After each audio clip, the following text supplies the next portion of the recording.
Hello and welcome again to the ILI History Makers Leadership Podcast. I am here for my second conversation with Hudu Sefande.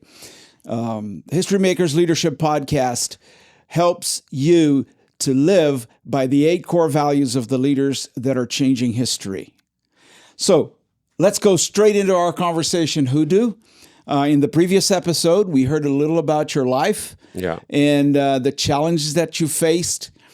And we ended up with a question about what it means to be an entrepreneur as a Christian businessman. And so tell us, for anybody who hasn't watched that episode, tell me just quickly who you are and what you do. What is your activity right now? Okay, so thank you so much. I'm Hudu Sefande. I come from Benin.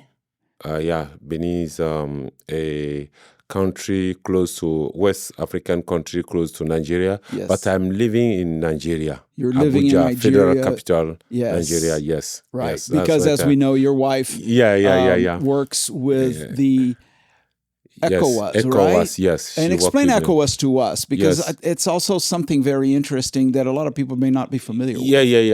As you know, is economic community. Okay.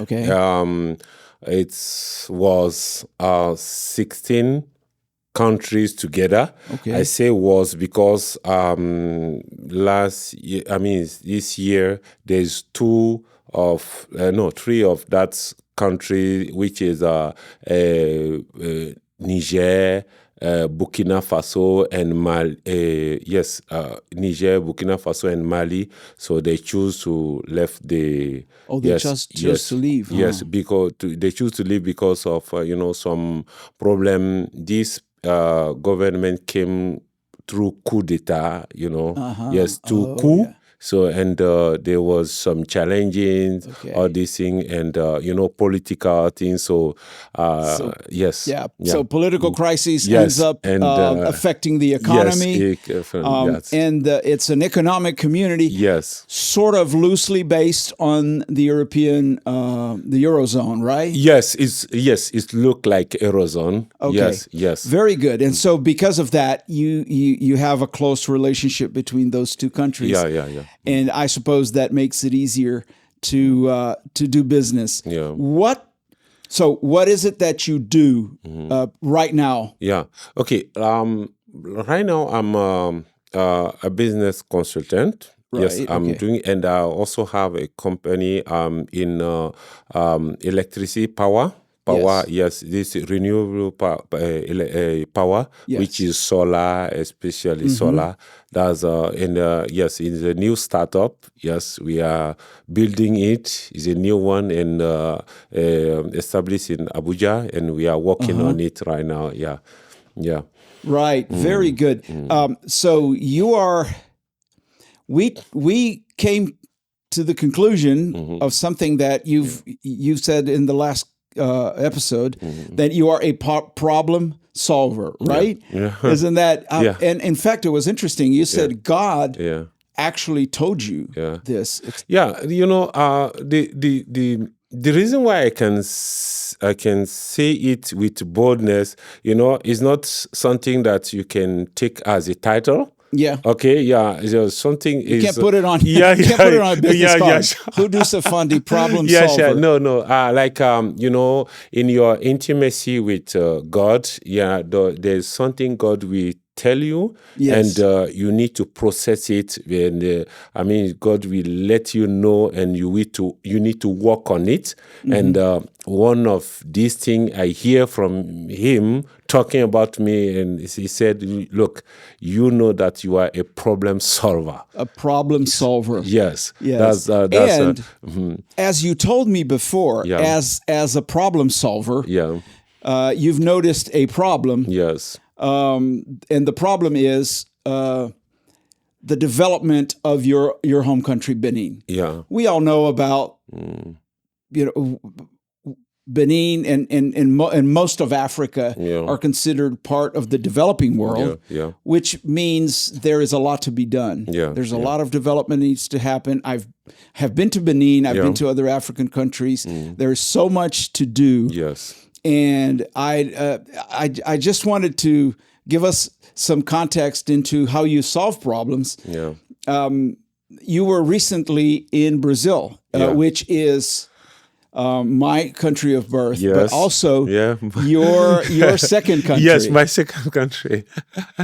Why is it your second country? Yeah, because my wife come from there, and this is part of me, right? It has become part of you. In fact, you speak Portuguese very well. And not very well, but I can speak. Yes.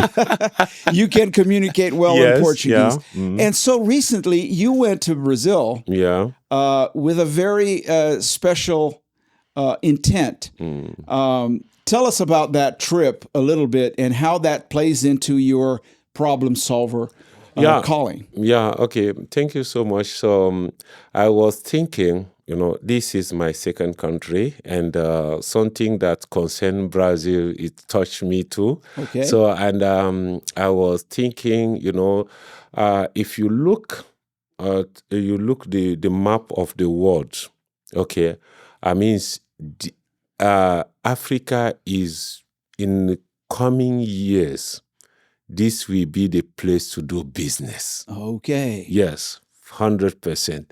So, and if you pay attention, you will see Chinese people are coming to invest.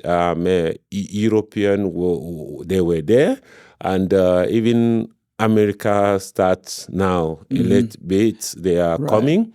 You mentioned Turkey as well, right? Yes, Turkey Turkish, is making big investments. Of course. And then this is like I said, this country, Brazil, I was thinking, why not involve Brazil too? Can I, if I can see some Christian investors, or at least people who want to invest, yes, who want to do something that can benefit them and benefit our countries is good. Absolutely. Yes, because it need to be win-win investment, for right? Everybody. Yes. So that's so if they can come, we can see how we can work together and create value, because it's all about creating value, right? It's one of the interesting things that I've been hearing recently. From Africans is exactly this. There have been 300 years of aid to Africa. Yes. And it hasn't taken Africa anywhere. It has made life a little more better for some. But it hasn't really developed the continent. So the Africans are saying, come and invest, right? Yes, because there's no way aid can develop a country. Yes. It's not meant to develop country. And in certain way, it's meant to put people under control. Yeah, of course. If you want to develop your country, is about investment. It's about creating value. Yes. If you don't create value and it just adds, this can't lead a country into development. No way. So, and I think is in as African country, we need to think about development in other sides. Okay, we don't need really. I mean, it's not about aid. It's about if these people have technology and they want to invest, how can we work together? Yes, to create value. Yes, and you share what you create.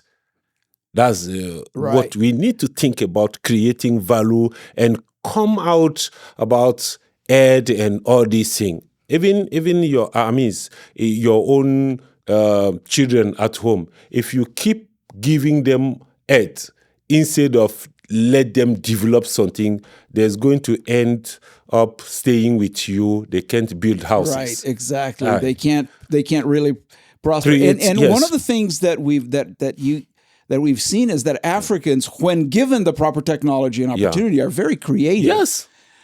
because they know how to get a lot from a little, right? Of course, that's all. And so you go to Brazil. You told me it weren't very successful because you haven't been able to find the right persons. Yes, and it was also a short time, so I didn't have time to meet. I meet some people, but this is also about mindset.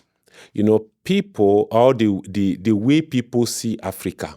There are many people who keep seeing Africa in the way it was in years ago.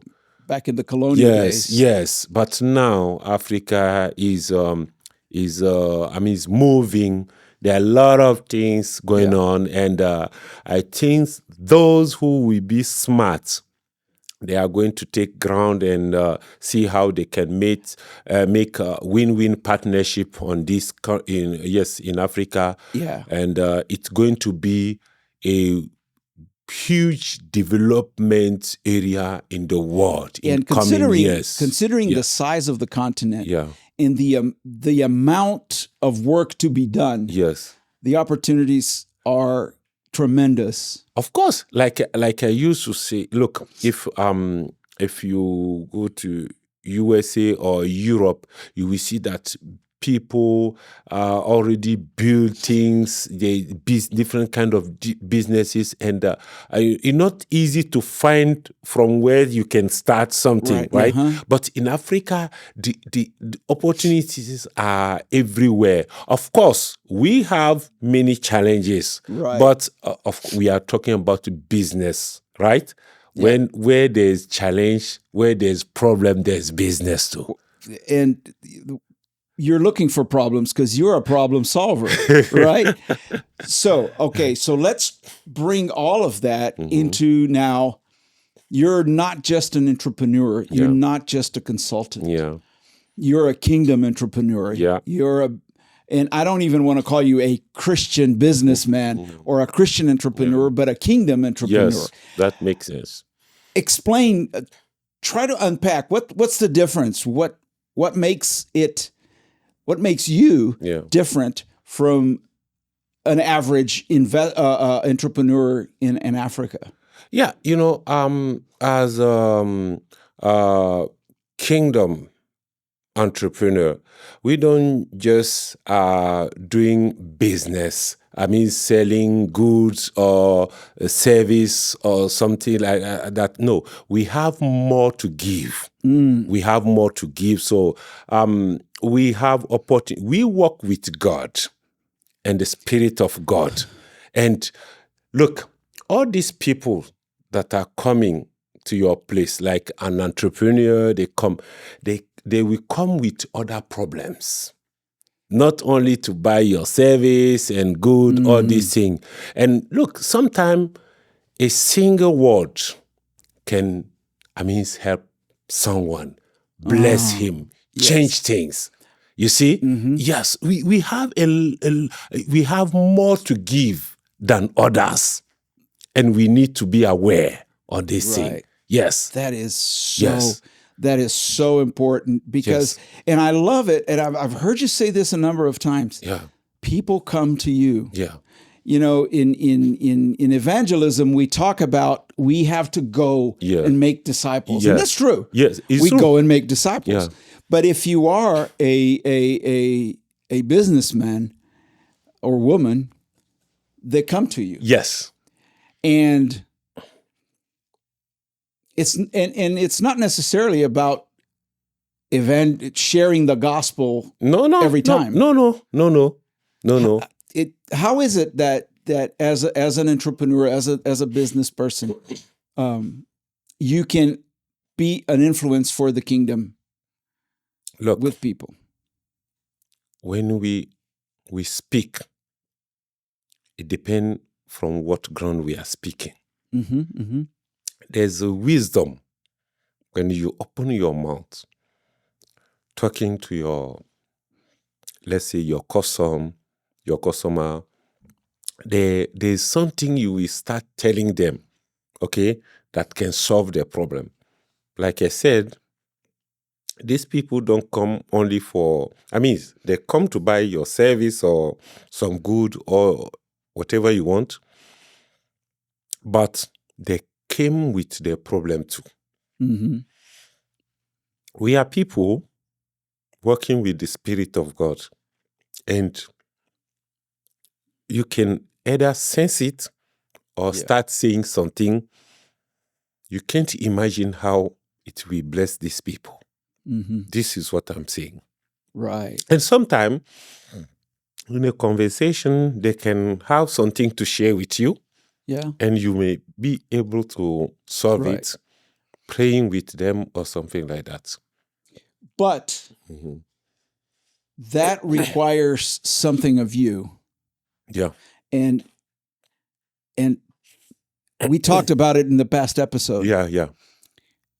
Because you need to be an entrepreneur. I think I like what you said. It's where you speak from. Yeah. Where you come from. Yes.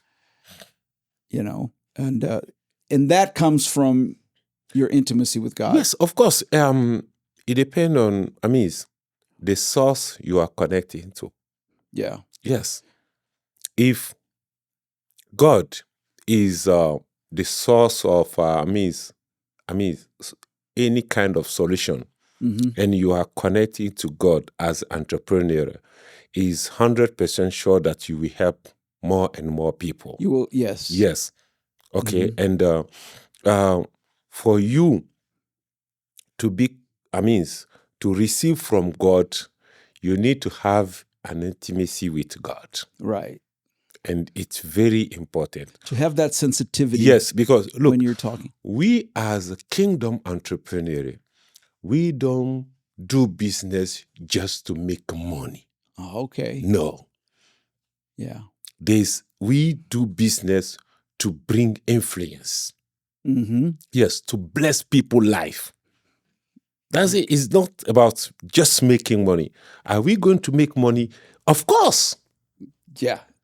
We are going to make money. But look, if you are a Christian, a kingdom entrepreneur, you will know that making only money is not enough. Right. Yes. And I sometimes say that the money making is almost like a side effect. It's like when you take a drug and that drug has the main effect. Yes. But it has a side effect. Yes. Okay. So we basically we need to solve a problem. Yes. Yes. We need to solve problem, and we need to solve problem that other entrepreneurs can't solve. And we need to come in the marketplace with something different. We need to come with our service, our goods, okay, but in kingdom perspective to bless people's lives. Yes. Yes. Absolutely. And to free people. Mm-hmm. Yes. Right. And of course, that doesn't come without challenges. Of course. Because we do live in a fallen world. Yeah, that's it. So why, one of the reasons, there might be many reasons why people are reluctant to come invest in Africa. But those are similar to the challenges of some ethical challenges, even moral challenges, to be a kingdom entrepreneur in your context in Africa. So what are the challenges, and how do you deal with them? Yeah, I can see one of the challenges is corruption.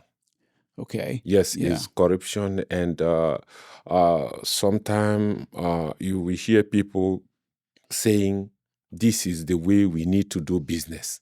And if you don't do that, you may lose opportunities, market, project, all these things. You need to grease the end. Yes. And are you going to lose some opportunity? Of course, 100%. Yes. Okay, I remember when I started this new project at Abuja, the first opportunity, the guy came and he saw my partner and he said, well, I want you to price I find there's a market, but you need to price it. This and it was about corruption. Yes, it was about corruption, and he talked to my partners, and my partner come to talk to me, and it was some million we could earn. Okay, and it was our first opportunity. Your first account. Yes, and we need more. We needed more. We need money.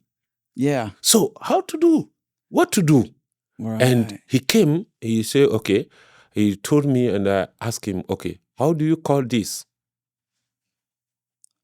Just explain to me. How do you call it? Is it not corruption?" He said, "Yes." And I told him, "Look, if you want, you can go for it, but I'm not part of this. My hand, I want to have clean hand. Right. I don't want to touch something that will hold my hands and lock God blessing. I need God to follow me, okay? And there's no way God will lead me inside corruption. No way." Right. Okay. Yeah. Let's slow down here, Yeah. because that's where I believe that's where the principle is. Yeah. First of all, you said something very important. God is a part. God is the third partner in your business. That's it. Well, in fact, it's more than that, isn't it? Yeah. He's not just a partner. He's a senior partner. Okay. Yeah. And he's the first owner. Yeah. And he's the one that's going to lead. Yeah. And he has the voting shares. If you allow him to lead. Ah. And this is another problem. Sometimes we start with him, and till a certain level we say, "No, I got it. You can stay here. I can handle it." And like a gentleman, he will let you go. Mm-hmm.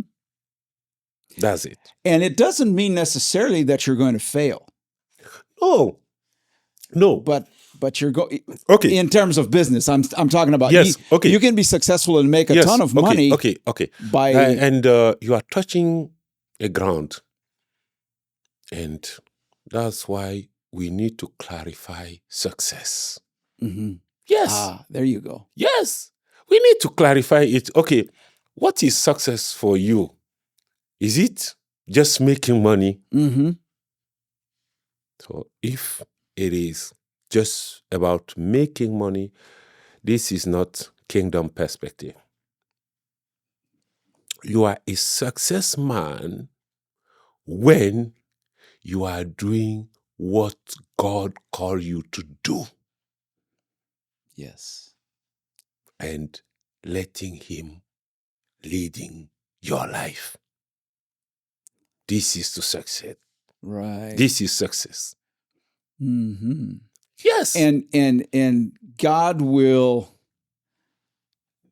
be honored when you provide a service that solves problems. That's it. And when you do it with integrity. With integrity. And by the way, yes, you can solve problem, like I said, if, look, unbelievers are doing business, providing service, goods that are solving problem. Yes or no? Yes, sir. Yes, they are. They are. Okay. And I said, what make us different? Mm-hmm. We have something different. Okay. We need to do business in excellence. And inside that excellence, there's God leading us to influence, to touch, to solve problems that common service can solve.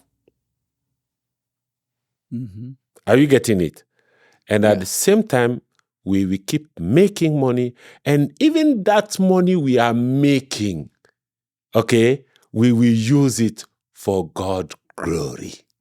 To invest for God's glory. Absolutely. One of the things God told me, he said, all the money you are going to make, it has to be for my glory.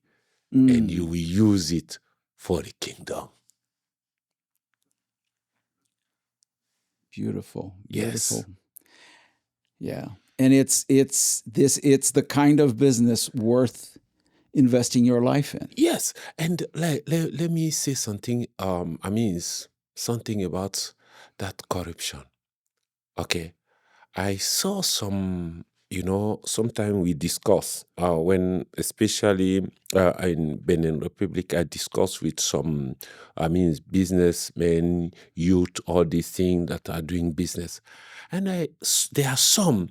They say, you will see them going to places, giving money so that doors will be open for them. Corruption. Yes. And I remember someone came to see me. He said, I hear that if I come to see you, okay, you will advise me about corruption.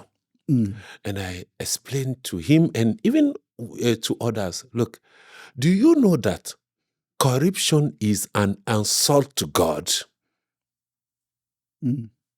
Of course, as a businessman, you are using corruption to develop your business. Do you know what you are doing?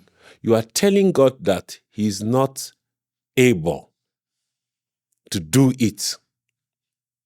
And you need to use, evil, because this is evil. Yes. Okay? Evil methods to develop your business. This is an insult to God. And God is not going to be part of this. If you want to run your business in kingdom perspective, you will face challenge. Yes.